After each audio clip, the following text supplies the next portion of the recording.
à toutes et à tous. Il y a quelques semaines, au dernier jour de la campagne électorale pour les municipales, communales et locales, je posais cette question au candidat Léadi Vinagnon-Soglo et sa réponse à l'époque fut claire.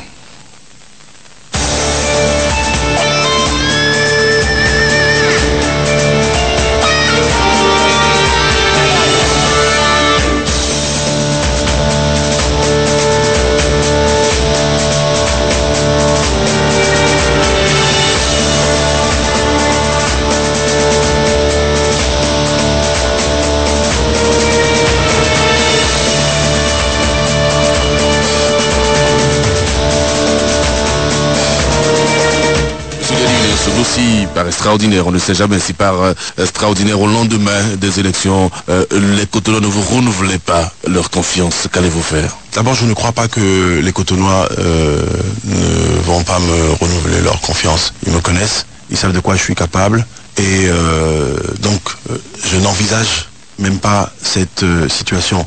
Maintenant, c'est Dieu qui décide. Ouais. Et donc nous sommes, en tout cas moi, personnellement en carême. Je crois en Dieu et je pense que Dieu est grand, il est miséricordieux, il va nous accompagner, il va nous permettre de triompher. Voilà, Dieu a donc fait les choses et les Cotonois ont renouvelé leur confiance au candidat Léadi Vinagnon-Soglo, au-delà même de toutes les attentes. Aujourd'hui, c'est en qualité de maire plein de la ville de Cotonou que nous recevons M. Léadi Vinagnon-Soglo pour sa première sortie médiatique. Monsieur le maire, bonjour et bienvenue sur Soleil FM. Bonjour. J'espère que vous vous retrouvez très bien maintenant après cette déclaration il y a quelques semaines seulement. Quel sentiment avez-vous aujourd'hui? Et en réécoutant mes propos, je suis saisi d'émotion, une fois de plus, parce que nous sommes là, parce que Dieu l'a voulu, et que les Cotonois l'ont souhaité. Je me souviens que j'ai, disons, fait référence à un passage de la Bible au moment où j'étais investi dans mes nouvelles fonctions.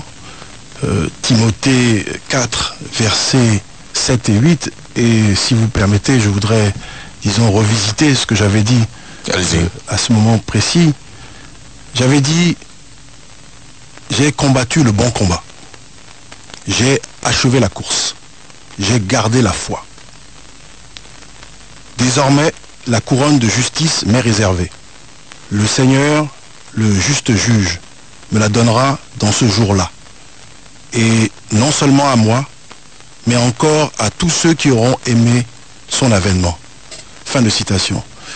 Donc je crois que tout est dit. Si nous avons pu parvenir, c'est grâce à Dieu. Il nous a accompagnés tout au long de cette épreuve, parce que ça a été une épreuve. Et bien entendu, grâce aux Cotonois et aux Cotonoises, et je profite de l'occasion que vous m'offrez pour les remercier du fond du cœur. Ils ont été extraordinaires. D'accord. J'anime cette émission avec mon collègue Eugène Alossoupo. Eugène, bonjour. Bonjour, donc là, monsieur le maire, bonjour. Bonjour. Dieu a voulu que vous soyez là, mais il a fallu faire des combinaisons politiques que beaucoup ont qualifiées de contre-nature. Qu'est-ce qui s'est passé? Autrement dit, qu'est-ce qui ne va pas entre vous, le PRD et l'Union de la Nation? Bon, vous savez, au lendemain des élections, nous sommes sortis avec un certain nombre de conseillers, 21. Je dois dire que tout avait été mis en œuvre pour que nous ne parvenions pas, disons, à notre objectif. Qui a mis quoi en œuvre? J'aurai l'occasion d'expliquer cela en long, en large et en travers, mais tout avait été mis en œuvre parce que les mêmes qui ont refusé par la suite de s'associer à nous étaient ceux qui ont tenu à ce que le scrutin se fasse pendant la saison pluvieuse. Du jamais vu. Je l'avais d'ailleurs souligné à l'époque où j'étais venu sur ce plateau en disant on ne peut décemment pas organiser des élections en saison pluvieuse. Et ça n'a pas manqué. Ça a été l'occasion pour certains d'utiliser effectivement les inondations comme thème de campagne pour pouvoir justifier, disons, leur désir de conquérir la ville.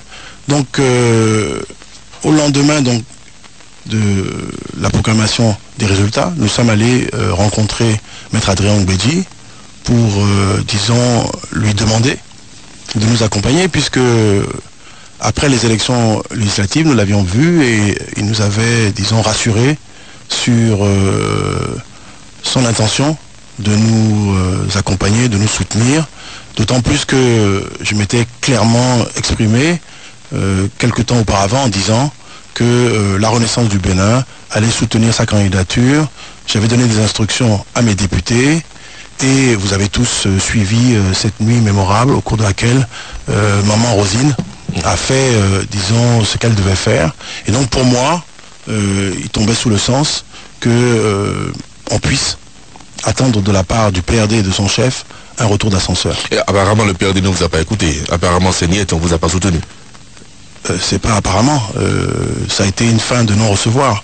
Pas simplement à mon intention, mais aussi à celle de Maman Rosine qui est allée rencontrer le président du PRD qui lui a fait purement et simplement comprendre que c'était une fin de non-recevoir. Nous ne sommes pas, disons, nous ne sommes pas restés les bras croisés. Nous avons demandé au président Soglo de continuer disons, à tenter de persuader Maître Adrien Ngwedi.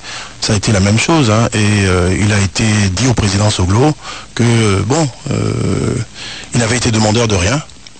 Et donc, il ne comprenait pas pourquoi on lui parlait de retour d'ascenseur. Et c'est à partir de là que nous sommes allés rencontrer nos amis de l'Union Fédération, qui, à quelque chose près, nous ont servi un peu la même réponse, avec, j'ai envie de dire, le dilatoire en plus. C'est-à-dire que, bon, l'élection devait se faire un jeudi. Nous nous sommes vus le week-end précédant, disons, la mise en place du nouveau conseil avec le président Amoussou. On nous a fait savoir qu'il devait aller au village et qu'il reviendrait plus tard. Et puis, de dilatoire en dilatoire, nous nous sommes rendus compte qu'on voulait effectivement nous faire perdre du temps. Et vous avez trouvé votre salut avec les forces Cori pour un Bénin émergent?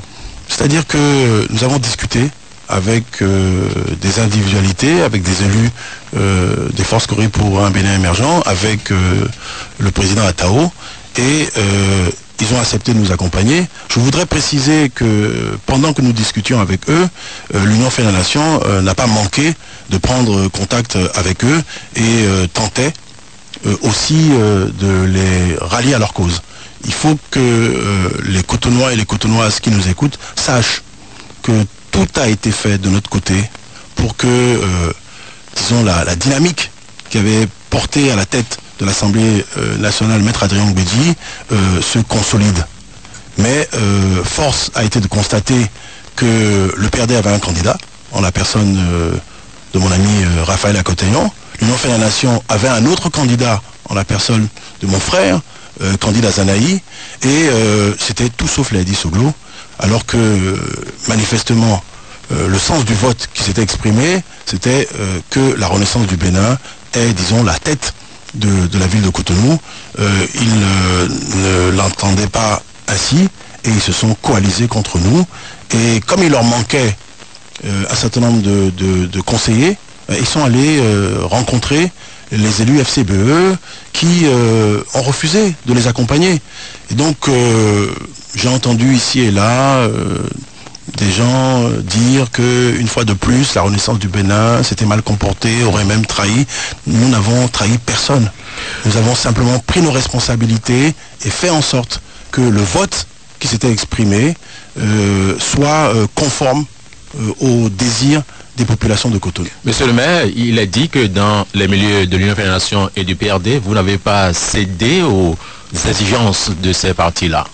Bon, et votre secrétaire général a dit ici que ces alliances vous ont dressé une liste d'ordonnances. Maître Adrien Ngwedi voulait purement et simplement nous sortir de la 15e circonscription, ce qui est totalement inacceptable, dans la mesure où nous avions des élus. Et nous étions prêts effectivement à nous entendre avec ce dernier, mais pas à ces conditions. Quant à l'Union Fédération, c'était à quelque chose près la même chose, avec en surplus, il demandait qu'à la vie. C'est-à-dire qu'il voulait bien nous concéder Cotonou si nous acceptions de leur donner qu'à la vie. Ce que vous avez refusé. Ce qui est tout à fait inacceptable, là aussi. Finalement, vous contrôlez combien de mairies sur l'étendue du territoire national? Grâce aux populations du Bénin, Nous avons aujourd'hui dans notre escarcelle un certain nombre de mairies, bien entendu Cotonou, Calavi, mais Abomey, Boycon, Agouaizou, Zakota. Et je voudrais rappeler que ça s'est fait dans le cadre d'une alliance, l'alliance RBRP, et donc ce faisant, on doit compter Covey et Ouari. Donc la moisson est abondante, conséquente. Ça fait 7 mairies à peu près. Environ. Et là, ça vous donne une assise confortable sur le territoire national, c'est ça? Ça nous donne beaucoup de responsabilités parce que le label RB a aujourd'hui, disons, à montrer de quoi nous sommes faits, de quoi nous sommes capables. Et donc, de ce point de vue, c'est effectivement un véritable challenge que nous allons, si plaît à deux, relever. Monsieur le maire, c'est la première fois que nous avons à ces micros. Après le remont sur la mairie de Boycon, qu'en est-il et quelle est la situation aujourd'hui? Bon, je profite de l'occasion pour dire de nouveau que les événements de Ouassaro m'ont profondément, disons, peiné. Peiné parce que j'ai le sentiment que les populations n'ont pas compris ce qui s'était passé. On a pensé à tort que nous avions manipulé, alors que le secrétaire exécutif national, le maire Luc Atropo, est quelqu'un avec qui nous travaillons en parfaite intelligence, et il n'est jamais venu à l'esprit du président que je suis de vouloir le déstabiliser d'une quelconque façon que ce soit. Et la faute incombe à la Sénat, c'est simplement une erreur, disons, de manipulation. Nous l'avons écrit, nous l'avons dit, il y a des documents qui sont là pour attester de notre bonne foi. J'espère que tout ça là est derrière nous. Il faut que nous gérons au mieux notre victoire. Je crois que c'est ça le défi. La famille doit être rassemblée. On doit pouvoir montrer de quoi nous sommes capables. Et nous avons prouvé que la relève est assurée, est assumée, que la nouvelle génération des renaissants, nous sommes tout à fait capables de conquérir, de gagner. Et ça se fait sous la houlette de Léadi Vinayon-Soglo, le président de la Renaissance du Bénin. Monsieur Léadi Vinayon-Soglo, vous parlez de rassemblement de la famille, mais des indiscrétions nous disent que l'honorable Nazer Sado, par exemple, s'apprêterait à quitter la marque Renaissance du Bénin pour créer son parti politique. Bon, vous savez, c'est le temps des rumeurs. C'est vrai que nous avons, disons, lu ici des choses. Nous avons rencontré l'honorable Sado, avec qui nous avons échangé. Je crois qu'il y a eu beaucoup d'incompréhension. Vous savez, gérer un parti, c'est quelque chose de compliqué, parce qu'il s'agit de gérer des hommes, des intérêts. Lorsque ça marche, personne ne félicite le président. C'est lorsqu'il y a des problèmes que le président est celui qui doit, disons, être le réceptacle de tous les reproches. Bon, nous avons les épaules larges.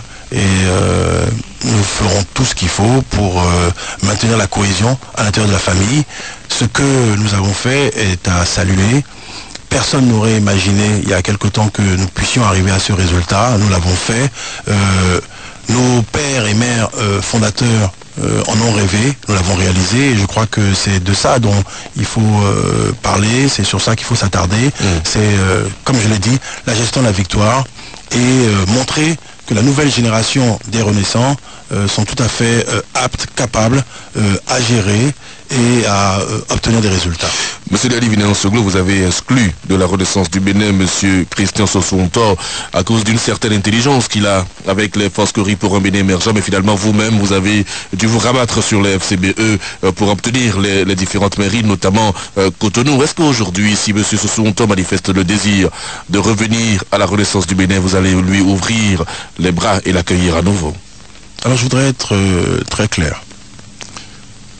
Nous n'avons pas négocié avec le président Boninei lorsqu'il s'agit de constituer l'exécutif de Cotonou et de Calavi. Nous avons discuté avec des individualités, avec des personnalités qui sont effectivement membres de Force Cori pour un Bénin émergent. Mais ça ne fait pas de nous, de nouveau, un membre de la majorité présidentielle plurielle. Nous sommes de l'opposition. Et je souligne ça de plusieurs traits. Si nos amis du PRD et de l'Union fait la nation avaient fait ce à quoi tout le monde s'attendait, nous n'en serions pas là. Nous serions en train de gérer avec eux ces différents exécutifs. Maintenant, je voudrais dire que ceux qui sont aujourd'hui à nos côtés en train de gérer les mairies sont des gens de très grande qualité. Moi, j'ai la chance d'avoir comme premier adjoint un ancien ministre de la décentralisation. J'ai la chance d'avoir un autre ministre de l'environnement qui est chef du 8e arrondissement. Les deux autres personnalités de FCBE qui sont des opérateurs économiques sont des gens qui tiennent parole et qui ont résisté à toutes les tentations. Vous voulez dire que les autres ne tiennent pas parole? Non, je dis que, à la différence de ce que nous avons vu avec nos amis du PRD et de l'Union fait la nation, les camarades FCBE ont tenu leurs engagements. Et la parole, pour moi, elle est sacrée. Et donc, je ne regrette absolument pas d'avoir fait ce que j'ai fait, parce que nous n'étions pas candidats au suicide, et les populations attendaient que Cotonou soit géré par la Renaissance du Bénin, ainsi que Calavi.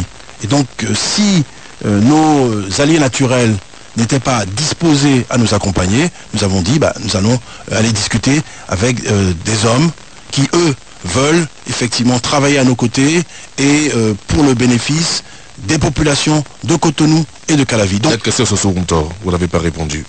Monsieur Soso Ntor n'a pas, disons, accepté les directives du parti, du bureau politique. Nous lui avons demandé de quitter le gouvernement. Il a préféré y rester. Il a plus été candidat sur une liste des Forces Coribles pour un Bénin émergent. C'en était trop. Et nous avons pris nos responsabilités. Donc, M. Soso Ntor est exclu de la Renaissance du Bénin. Et s'il manifeste le désir de revenir? Il n'a pas, pour l'instant, manifesté le désir de revenir, mais si effectivement il comprend que nous ne sommes plus de la majorité présidentielle plurielle et qu'il fait un acte de contrition, le bureau politique appréciera. Mais pour l'instant, ce n'est pas, disons, à l'ordre du jour. Monsieur Levesque, répondez-vous à ceux qui pensent que votre pouvoir municipal tient essentiellement au FCBE et que, de par ce pouvoir-là, vous subirez suffisamment de chantage sur des décisions essentielles concernant la vie de la mairie? Bon, vous savez, il y a toujours des gens qui voient le verre à moitié vide. Moi, je le vois toujours à moitié plein. Je l'ai dit, ceux avec lesquels nous avons contracté des Forces Coribles pour un Bénin émergent, du réseau Atao, sont des hommes de parole, sont des hommes qui ont une vision que nous partageons, sont des hommes qui sont des responsables. Il n'y a pas de chantage. Il faut garantir aussi les intérêts. Non, il n'y a pas de chantage. Il n'y a pas de chantage. Nous ne nous sommes pas entendus sur la base de défense d'intérêts. Nous nous sommes entendus parce qu'ils partageaient avec nous une certaine vision du développement de la ville de Cotonou et de Calavi. Donc non, on ne sera pas l'objet de chantage. Ce sont nos amis qui ont voulu nous soumettre au chantage. Ce sont nos amis du PRD et de l'Union fait la nation qui ont voulu nous soumettre au chantage. Donc, mais vous n'allez quand même pas gérer la mairie sans eux, parce qu'ils n'étaient pas là au moment de votre élection, ils ne sont pas venus au premier conseil municipal, mais vous n'allez pas continuer à gérer la mairie sans le PRD et sans l'Union fait la nation. Ils ont quand même des conseillers élus et ils sont nombreux à Cotonou. Mais c'est évident, je vous l'ai dit, nous avons été rencontrer Maître Adrien Gbedji, le président Amoussou. Nous nous sommes heurtés à une fin de non-recevoir. Ils nous ont soumis à quelque chose qui était tout à fait inacceptable. Alors que nous étions dans la même dynamique, que nous avions participé à la mise en place, disons, du nouveau bureau de l'Assemblée nationale. Tout le monde s'attendait à ce qu'il nous retourne l'ascenseur. Ça c'est pour l'histoire, mais ça a été le présent. Oui, attendez, ça a été tout sauf Léadi Vinayon Soglo. Bon. À partir de là, nous avons décidé de travailler avec ceux qui voulaient travailler avec nous. Les élus FCBE et du réseau Atao. Donc, nous restons ouverts, nous restons disposés. J'ai rencontré plusieurs fois nos amis du PRD et je leur ai dit, nous sommes prêts à collaborer. si vous regardez, nous avons laissé un certain nombre de commissions. Combien sans présidence. Combien de commissions vous avez laissé? Parce que nous espérons que les prochaines fois, ils vont nous rejoindre. 2 sur combien au total? 2 sur 5. Donc nous espérons que les prochaines fois, ils nous rejoindront. Il en est de même pour l'Union fait la nation. Donc la porte est toujours grandement ouverte. Nous tendons la main, nous profitons de l'occasion que vous nous offrez pour le dire clairement. Nous n'avons strictement rien contre les élus PRD et les élus de l'Union fait la nation. Certains élus de l'Union fait la nation étaient même, il y a quelque temps, membres de la Résistance du Bénin. Quant aux élus PRD, nous avons eu l'occasion de travailler avec eux au cours des mandatures passées. Ils étaient des camarades, travailleurs, sincères. Bon, c'est leur direction respective qui les ont poussés dans la situation que nous connaissons et à notre grand regret. Monsieur le maire, vous êtes désormais dans votre fauteuil. Qu'est-ce qui changerait, ou qu'est-ce qui changera désormais à Cotonou dans votre nouvelle vision de développement?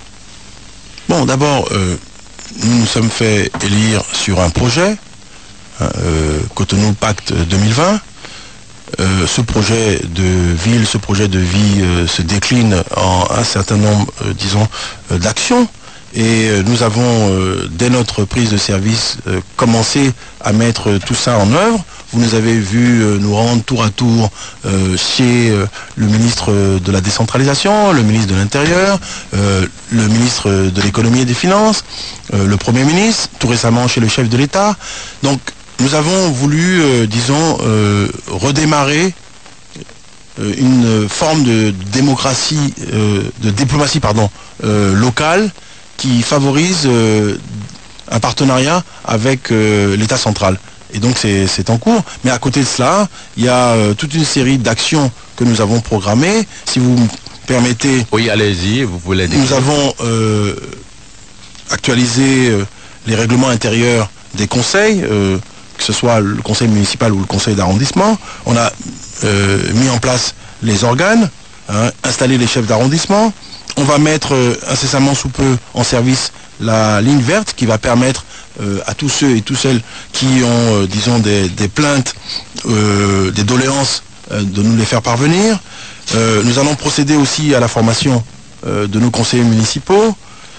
Nous devons moderniser l'état civil. J'ai dit au 3e adjoint au maire qu'il fallait qu'il s'en occupe. Et donc il va organiser très rapidement un séminaire sur cette question. J'étais tout récemment dans le centre-ville de Cotonou parce que nous voulons réhabiliter le centre commercial de Ganry et de l'avenue Saint-Michel et lui donner un autre aspect. Donc il y a un travail qui est en train de se faire et d'ici la fin de cette année, j'espère que le centre-ville aura, disons, un autre visage, disons, embelli, éclairé. Nous devons démarrer la réhabilitation des places publiques et des espaces verts. On va lancer la 2e phase de Cotonou en campagne contre les inondations. Ah, vous revenez sur ça? Absolument. Vous n'avez pas oublié ce projet? Non seulement on revient sur ça, mais... Qu'est-ce qui changera désormais dans ce projet par rapport à la forme initiale? Vous voyez, le maire de Calavi a trouvé que le projet était tellement intéressant qu'il a souhaité faire la même chose chez lui. Et donc on le contraire nous aurait surpris, puisque vous êtes de la même obédience politique. Non, c'est simplement, disons, le fait que Cotonou en campagne contre les inondations a donné des résultats, n'en déplaise à certains. Donc on va lancer la 2e phase, on va conforter... Dans les mêmes formes? On va conforter, bien entendu dans les mêmes formes, mon cher ami. Cotonou en campagne contre les inondations, de quoi s'agit-il? Il s'agit de mesures d'urgence. Malheureusement, ce ne sont pas des mesures durables et définitives, mais au moins, ça soulage les populations de Cotonou et ça permet aux populations d'aller et venir sur leurs différents, disons, théâtres d'activité. On ouvre des tranchées, on reprofile des voies, on les recharge, on crée des bassins de rétention, on construit des ouvrages de franchissement, on pompe dans les maisons. Donc ça va se faire, ça va se faire avec l'aide du génie militaire, avec l'aide du ministère de l'Intérieur, et ce, pour le plus grand bonheur des populations de Cotonou et de Calavi. Je voudrais dire aussi que nous avons l'intention de mettre en place des latrines dans le centre-ville de la ville. Au niveau des promesses à caractère social, le Wi-Fi à la mairie, mais aussi au champ de foire et à la place Lénine, comme ça les jeunes qui viennent sur ces places pourront donc gratuitement être connectés. Vous savez très bien qu'on a des difficultés d'internet dans le pays. Comment vous réglez ça, même si vous avez le Wi-Fi et que au niveau de la structure étatique chargée de gérer la fibre optique, on ne règle pas certains problèmes. Ça va être des promesses en l'air. Non, c'est pas parce que la SBE ne fournit pas le courant à temps et de façon constante que nous, on n'entend pas dire que les feux tricolores ne marchent pas et qu'on ne nous indexe pas. Mais vous avez incriminé la SBE lorsque les feux tricolores ne marchaient pas. Donc je suis en train de vous dire qu'à notre niveau, nous ferons ce que nous avons à faire.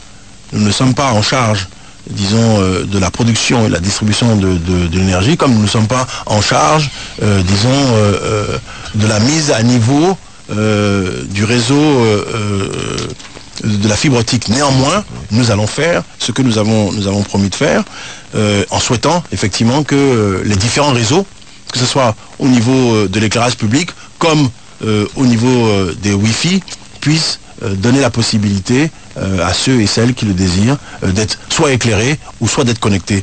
Nous allons aussi préparer la rentrée. Hein, on a l'intention d'octroyer des prix aux meilleurs élèves. Hein, et puis, donc voilà, grosso modo, ce que nous avons l'intention de faire. Le fonds de développement municipal, monsieur le maire. Le fonds de développement municipal, je suis heureux que vous reveniez là-dessus. J'étais tout récemment à Dakar. Le maire de Dakar va m'envoyer la personne ressource qui a permis, disons, de créer et de développer ce fonds. Donc on va le faire avec cette personne et les services de la mairie, de façon à ce que très vite, en tout cas on puisse inscrire un montant conséquent dans le primitif 2016. Donc voilà. Quelle devait être la destination de ces fonds? Ces fonds seront mis à la disposition des jeunes qui, dans les quartiers, ont un rêve qu'ils voudraient voir réalisé, mais qui n'ont pas les moyens de pouvoir le financer. Et donc la ville va prêter à ces jeunes, qui peuvent être des menuisiers, des maçons, des cordonniers, en tout cas des artisans, et ils pourront ainsi, disons, faire en sorte de créer localement les conditions de leur, disons, de leur subsistance. Hein, et donc, ce faisant, c'est de l'économie locale que nous sommes en train de relancer ainsi. Monsieur Liali Vinayon-Soglo, vous avez été reçu en audience par le président de la République. À plusieurs reprises, vous avez parlé du problème de transfert de compétences. En avez-vous discuté avec le président? Et est-ce que vous avez eu l'impression que le président est disposé désormais à vous accompagner dans vos actions? Tout à fait. Il nous a très bien reçus avec tous les ministres concernés. Il y avait là le ministre d'État en charge de l'économie et des finances. Il y avait le ministre de l'Habitat. Il y avait son conseiller spécial, le ministre Amos Elegbe. La seule qui n'était pas présente au rendez-vous, c'était la ministre de la décentralisation qui était à Parakou, mais ils étaient tous là. Et il nous a écoutés. Et il a pris une bonne note de ce que nous souhaitions, disons, que le partenariat soit désormais entre la ville et l'État central. Nous sommes revenus sur un certain nombre de points qui touchent au fait que notre compte au Trésor n'est pas approvisionné à temps et de façon substantielle à cause du fameux sacro-saint principe de l'unicité de caisse, et que ça nous crée d'énormes désagréments parce que nos fournisseurs, nous ne sommes pas capables de les payer à temps. Et donc, on a souhaité mettre en place un mécanisme qui permette, disons, au Trésor de mettre à la disposition de la mairie ses ressources financières pour lui permettre de faire face. Nous avons aussi parlé de l'aide que l'État pourrait apporter à la ville pour régler le problème de la salubrité, parce que nous lui avons dit, on n'arrête pas de dire la ville est sale, mais ailleurs, à Dakar, à Yaoundé, à Accra, c'est l'État central qui accompagne, disons, les capitales. et à concurrence de montants qui sont conséquents, et nous lui avons demandé de mettre à la disposition de la ville une enveloppe financière de 6 milliards de francs CFA pour nous permettre de faire face, parce qu'il ne faut pas oublier qu'on génère chaque jour 700 tonnes d'ordures dans la ville de Cotonou, que nous ne sommes capables, avec les moyens dont nous disposons, que d'enlever 400, et que donc il y a 300 tonnes qui restent quotidiennement dans la ville de Cotonou, et que dans ces 300 tonnes, il y a 200 tonnes qui viennent du marché d'Antokwa, et environ 100 tonnes qui viennent du port autonome, et que ni l'une ni l'autre de ces structures ne contribuent. Et donc on a fait ce plaidoyer avec, disons, des éléments de preuve pour l'amener à prendre une décision, mais nous voulons, au-delà de tout ça, qu'on modifie, disons, la règle du jeu par l'adoption d'une loi qui donnerait une plus grande autonomie financière donc, aux communes. Nous avons aussi évoqué les problèmes liés à l'éclairage public. Vous avez pu voir dans la ville qu'on pose de plus en plus des lampes solaires. Ça se fait sans nous. Et donc nous avons souhaité que le ministre en charge, le professeur Amoussouga, associe la ville à l'implantation de ces lampes solaires, parce qu'il y a beaucoup de points stratégiques qui n'ont pas été pris en compte, que ce soit au niveau de l'entrée de la ville, mais aussi au niveau des passages supérieurs, qui nécessitent d'être mieux éclairés. Nous sommes revenus sur les sujets qui fâchent. Lesquels? Le transfert des compétences. Et notamment du marché d'Antokwa. Et nous avons souhaité que, en attendant que ça puisse se faire, que la SOGEMA paye les ristournes qui sont prévus dans la loi à cet effet. 13%. 13%. Et donc, jusqu'à présent, ça n'a pas été le cas. Ça nous aiderait grandement à régler effectivement le problème de la salubrité dans la ville de Cotonou. Je vous vois écarquiller les yeux, et oui, effectivement, c'est vrai, la SOGEMA n'a pas payé ses ristournes depuis de nombreuses années. Et donc nous avons souhaité que, enfin, elle honore ses engagements, puisque le décret... Et le président a promis de faire tout ça? Absolument. Et vous y croyez, vous? Pourquoi est-ce que je ne devrais pas, disons, croire... Vous avez déjà mis en doute plusieurs fois les paroles du président de la République. Et pourquoi maintenant vous décidez de croire en ces paroles subitement, monsieur le maire? Non, parce que il nous a donné la possibilité d'apprécier au mieux, disons, c'est dire, parce qu'il connaissait bien les dossiers dont nous étions en train de parler, et il y avait de véritables accents de sincérité dans ce qu'il a dit. Et puis il a instruit quand même le ministre en charge de l'économie et des finances et le ministre de la décentralisation. C'est pas nouveau, ça? Oui, bon, mais si il advenait qu'ils ne tiennent pas parole, et j'en doute, bah, nous reviendrons sur ce plateau pour le dire. Mais pour l'instant... il ne lui reste plus que 6 mois. Oui, mais en 6 mois, il y a beaucoup de choses qui peuvent se faire. Et je crois que nous allons le faire avec lui, parce que c'est ce que les Cotonois et les Cotonois souhaitent, désirent. Il faut que la ville soit accompagnée par l'État central. Voilà. Monsieur le maire, au vu de tous ces programmes et projets que vous avez, quel est l'aspect physique que vous comptez donner à Cotonou d'ici 2 à 3 ans? Il faut que on puisse se projeter sur un horizon qui soit, disons, plus lointain. Plus lointain. Je crois qu'il faut parler de 20-25 ans. À quoi Cotonou va ressembler dans 20 ans, dans 25 ans? La réalité, c'est que avec l'exode rural, il va y avoir de plus en plus de personnes qui vont arriver ici, à Cotonou. Et j'ai envie de dire que ça va au-delà de Cotonou. Il va y avoir une agglomération qui va englober Porto Novo, Semek-Podji, Cotonou, Calavi. Et cette agglomération, cette conurbation va, disons, regrouper 4 à 5 millions d'âmes.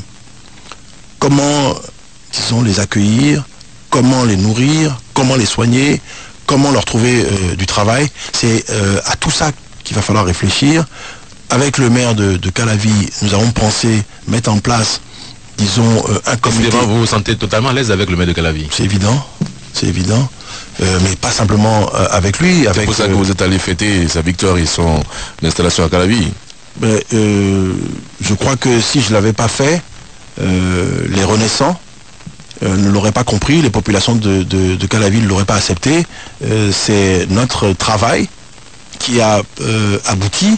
Et je l'ai dit tout à l'heure. Est-ce que vous êtes allé dans toutes les autres mairies contrôlées par la RB pour fêter l'installation des maires élus? La situation de Calavi était particulière. Je ne sais pas si vous vous en rappelez. Bien sûr. Par 2 fois, nous avons été floués. Et donc, il était important pour nous d'être là et de dire qu'enfin, on avait réussi.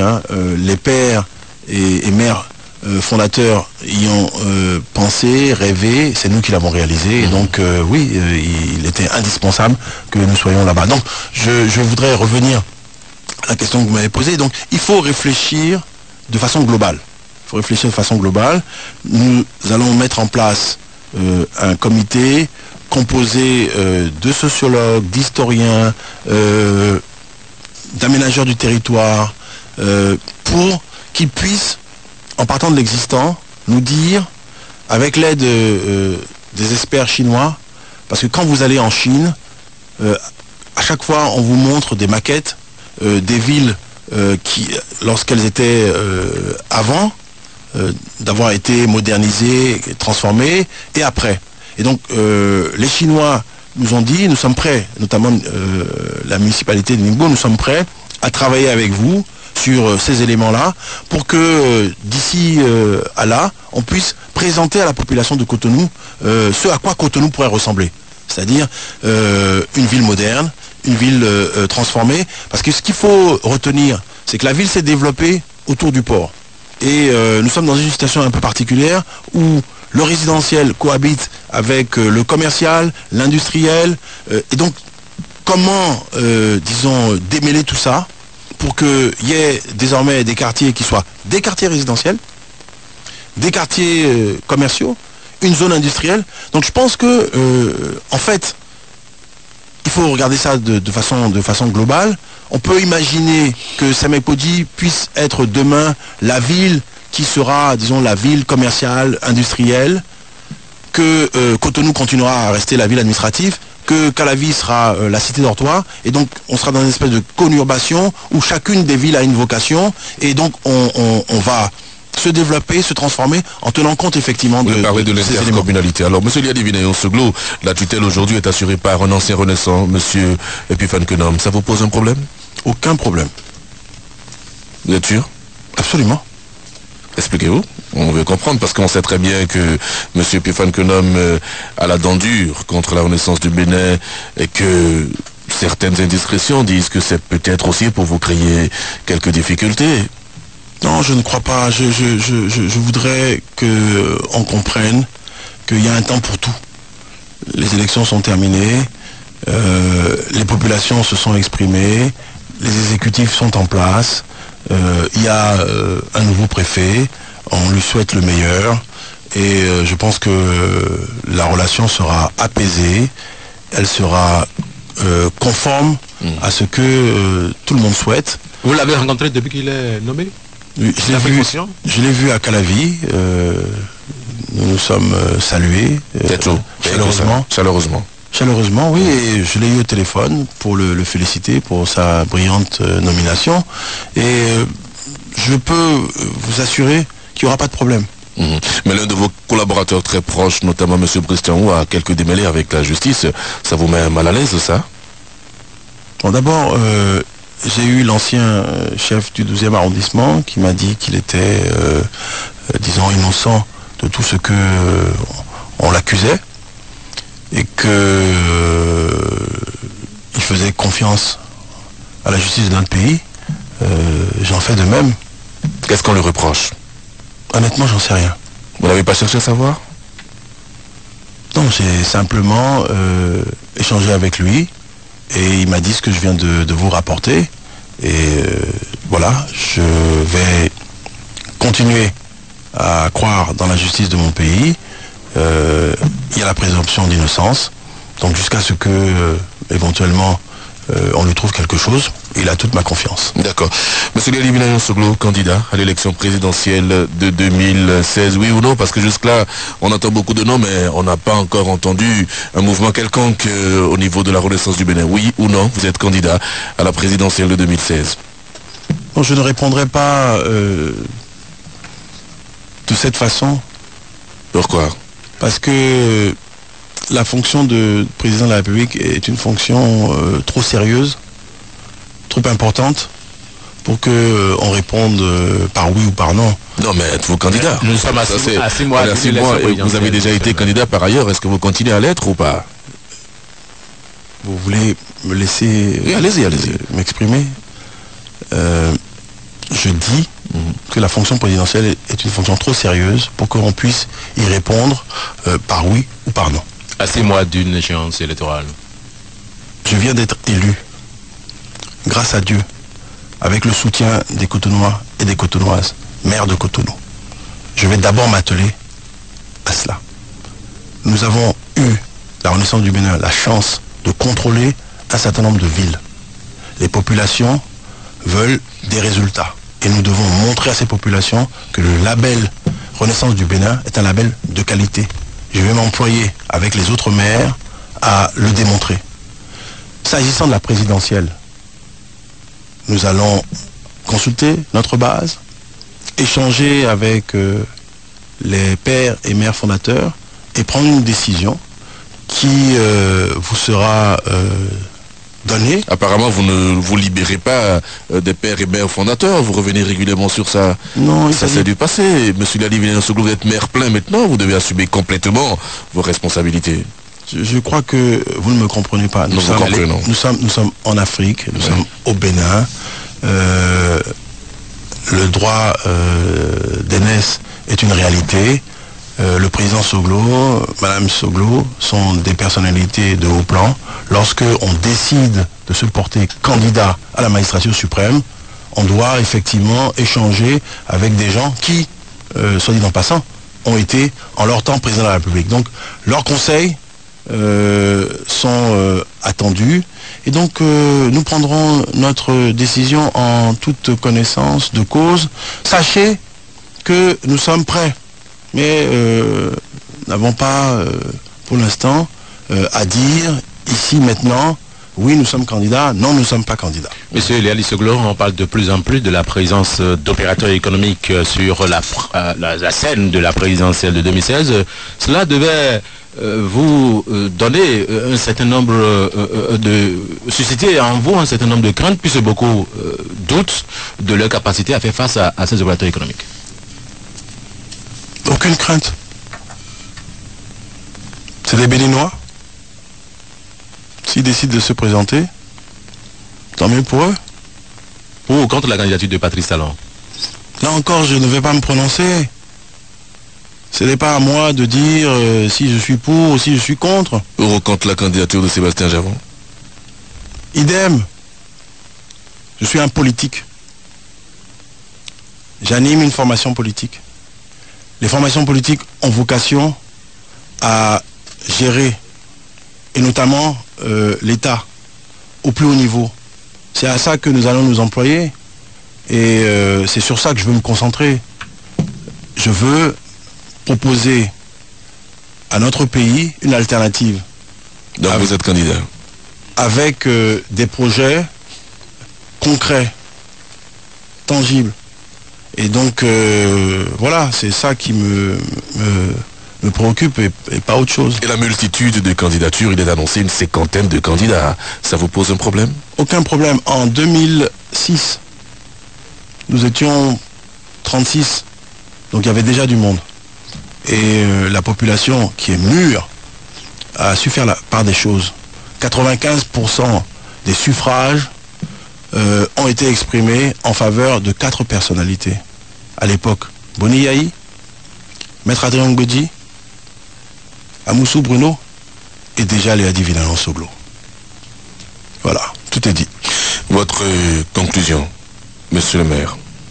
Bon, je voudrais profiter de l'occasion que vous m'offrez pour remercier de nouveau les Cotonoises et les Cotonois qui m'ont fait confiance et leur dire que je ferai tout pour, disons, mériter cette confiance, ne pas les décevoir. Dire aussi que c'est avec beaucoup de plaisir que je reviens sur le plateau de Soleil FM, parce que lorsque un enfant de la lumière, un enfant du soleil, rencontre d'autres enfants du soleil, ils disent quoi? Ils disent nia, nia, nia. Donc, on ne le dit pas avec vous de toutes les façons, donc vous serez le seul à le dire. Non, c'est dommage. Vous devriez reprendre ça avec nous. Nous, on est en toute impartialité. Ah oui, mais il s'agit simplement d'enfants du soleil et pas d'autre chose. Donc c'est avec beaucoup de plaisir. Mais le lien est politique. Non, le soleil est clair. Le soleil permet la vie. Et donc, c'est la vie que nous sommes venus ici célébrer. Hein, on nous donnait pour mort. Nous sommes vivants. C'est ça qui est important. Merci, monsieur Liadi Vinayon-Soglo. Nous n'avons pas la prétention d'avoir abordé tous les sujets, mais nous avons quand même énoncé quelques sujets. Merci à vous, chers amis auditeurs, à l'écoute de Soleil FM. C'était donc l'émission spéciale en compagnie du maire de Cotonou. On vous retrouve très prochainement pour d'autres rendez-vous radiophoniques.